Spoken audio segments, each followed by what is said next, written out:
Hi, my name is Dominic Powell for Human Anatomy and Physiology 1. This is my final presentation, and in this presentation, I'll be covering an infectious disease of my choice that affects one of the following systems: the respiratory, the digestive, the urinary, or the reproductive system. The system that I chose to talk about today is definitely the digestive system.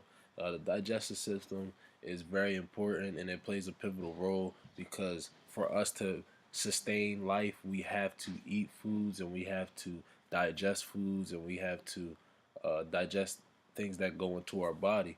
And the infectious disease that I decided to talk about today is the irritable bowel syndrome disease.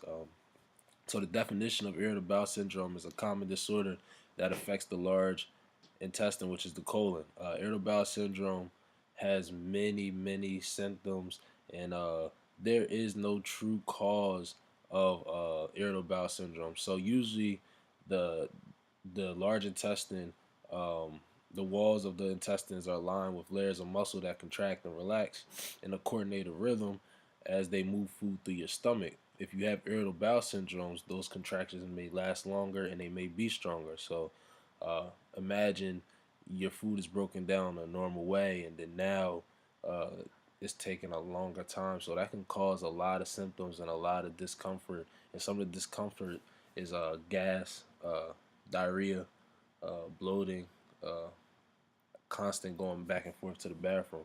It's something that millions of Americans that have this disease, and around the world that people have this disease that there's no real cure for. Some of the triggers that can play a role in irritable bowel syndrome is food. Um, certain foods that people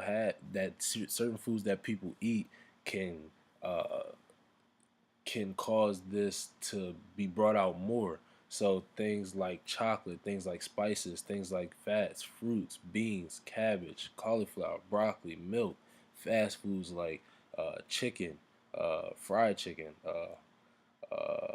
French fries, things that are high in fats, and that things are like fried foods that takes longer for your intestine to digest, that can play a pivotal role in your pain and your gas and your bloating and having to go to the bathroom.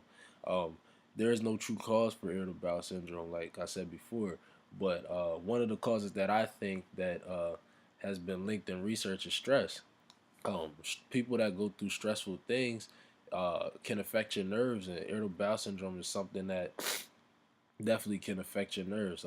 Stress, with most people that find IBS in their signs and symptoms, are worse, more frequent during periods of increased stress, such as finals, such as a new job, such as a divorce, such as anything like that that can impact the person's life in a profound way.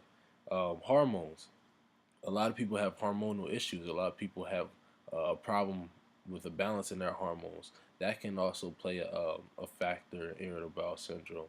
Uh, it's just a lot of things that people don't know and people don't can't control that can play a factor. Uh, Now, there is no true cure for irritable bowel syndrome. So, like I said before, people, this is a chronic disease that people are going to have to deal with on a day-to-day life or basically the rest of their lives, and there's nothing that they can do. But there is some things that you can do. A dietary change, eliminating high gas foods. If you have problems with bloating, eliminating foods with high gas can definitely help you with that. Eliminating gluten. Research shows that some people with IBS report improvements in diarrhea symptoms if they stop eating gluten. So gluten is a big problem for people in the IBS community. Some of the things that can help if you have a problem going to the bathroom, fiber supplements. We all know that fiber is a good supplement to have if you need to go to the bathroom or if you have trouble going to the bathroom. So that can actually help. Anti-diarrhea medications. So if you have diarrhea a lot and that's one of your symptoms in irritable bowel syndrome, you can take one of those medications and hopefully it can subside some of the symptoms that you have. An antidepressant medication. Now, a lot of people don't know that when it comes to irritable bowel syndrome, that the nerves play a big part in this syndrome. So if you take an antidepressant, maybe that can subside some of those feelings that you have, and maybe that the symptoms might calm down. And antibiotics. there's a lot of things that you can do in counseling. Maybe if you talk to somebody about what's going on, it can lower your stress levels, and maybe it can help with some of the symptoms that you are having. There is no true cure, and there's nothing that nobody can really do to cure a person that's having irritable bowel syndrome. It's an ongoing battle.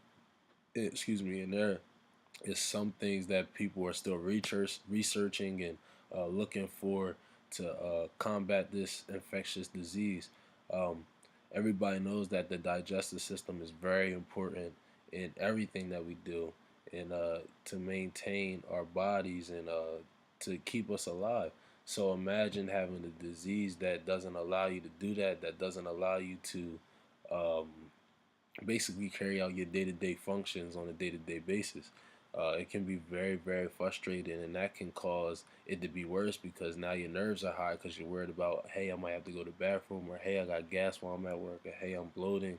So I talked about all the things that the symptoms, the causes. I talked about some of the treatments that you can have, and hopefully in the future they can find a cure for this infectious disease and cure irritable bowel syndrome.